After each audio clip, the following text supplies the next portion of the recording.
It was crazy. I was a senior in high school. I just found out I was pregnant, you know. Jacob and I had been together for 2 years, and all of a sudden we weren't together anymore. I came here and met Debbie and Stephanie, and they had really, you know, welcomed me, and I felt a lot more at ease, like everything was just going to be okay, like, because they assured me that it was all going to be okay, that, you know, God had a plan and that everything was going to work out the way it was supposed to. Yeah, they were right, by far. I mean, I was 19 when I had Brantley, but I mean, he's seriously like, I couldn't imagine my life without him now. Because I went from being like a teenager to being a mom practically overnight, because you have to. I mean, when you find out you're pregnant at a young age, you have to grow up fast.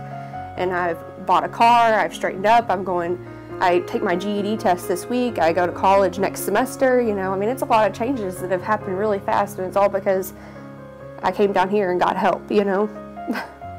Yeah, when I first found out I was pregnant, I was so nervous, and I didn't know how I was ever going to do it, if I was going to be able to do it. And my mom looked at me the other day after 2 years of not being supportive and told me how excited she was to be having a second grandbaby, because she saw how great I was at Brantley and like knew that everything was going to be okay, that I was going to be a great mom. And you know, that's just all things that have changed in the last 2 years, you know. It's just really overwhelming when you sit back and look at it all. I was approached some time ago because of a program that the Supreme Council had that offered matching funds to go in conjunction with locally raised funds to purchase ultrasound machines for family clinics. I came by the center, I had a tour. I knew that Hope Unlimited did great work, I just didn't know what kind and how. Well, now I know what kind, and now I know how. And now I know that,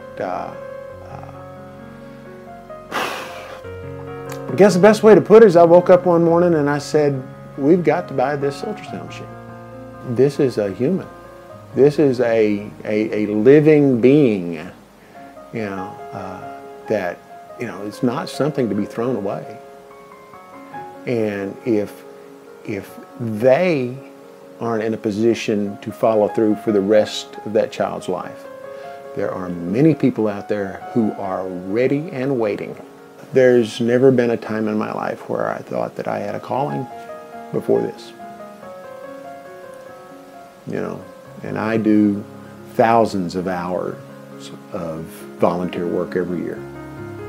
And I take care of things that so many people don't know about, and I don't care if they ever know about it.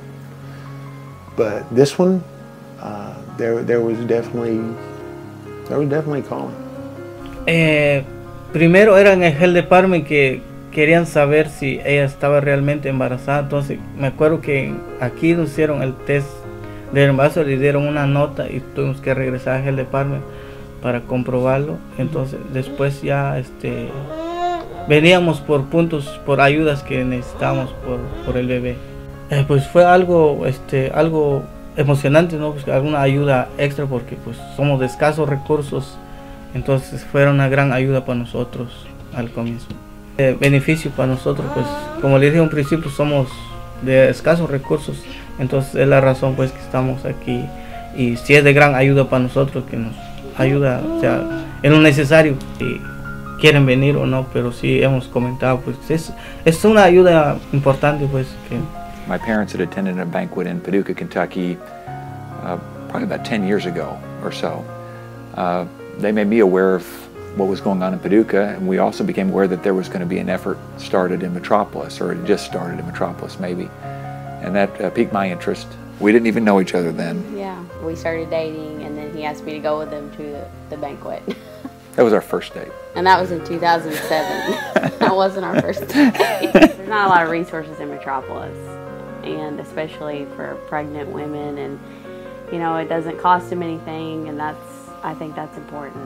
I think many people will be surprised to know that the state's attorney's job, particularly in a small area, is kind of a catch-all position. People often come to the state's attorney when they don't know where they're supposed to go. Hope Unlimited is definitely one of those organizations that we have that we know can help and will assist. When I come, I was thinking, I'm taking these classes for my grandbaby. If something happens to my grandbaby, I won't be able to take care of him. He's fine. Thank God he's fine. My youngest daughter here, Ayla Williams, she has seizures. Before the ambulance could get there, she stopped breathing 3 times. And it clicked in my head. These people at Hope Unlimited taught me how to take care of this. Wilma, come on, you can do this. It's hard on your own baby. But I did it. She stopped breathing 3 times, so I got her to breathing again. And when they got there, they had to give her Valium and everything. She was still seizing, but she was breathing. Thank God she was breathing. If I hadn't come here when I did, I think Ayla would be dead now. I really do, in my heart. No one there knew CPR.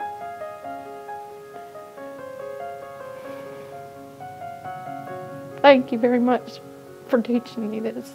I first heard about Hope Unlimited probably about 20 years ago. My daughters and I volunteered at the Kara Road site, and I just had a passion for Hope Unlimited ever since. So many people are being helped, and in many ways that maybe the community doesn't realize. So it's important to me. Then also it's joining the 2 communities of Metropolis and Paducah and making us work as in unity. So I think that's awesome as well. I think it's very important that we can help out in any way to get that voice out there, to get more people involved and let more people know what Hope Unlimited is doing so they can ride the wave with us also and just make this an amazing place so we can continue on for years to come. I chose to partner with Hope Unlimited because of the people and the efforts that they're making in the community around Paducah. They're making a conscious effort to help everybody and give everybody a chance. It is a place for them to go and say, hey, I need help, and the people aren't going to judge them. They're not going to persecute them. They're just going to say, come on in, here's our programs, let's see which ones help and work with you. And that's where Technology Corner myself can help, because we can donate equipment, we can donate time, we can offer life experiences and say, hey, this is where we came from, this is what we're doing, we're going to help you do it, and even show them that the skill sets that they have can be improved upon and help them get there. Well, before Jobs for Life, I'd lost 3 jobs within 3 years.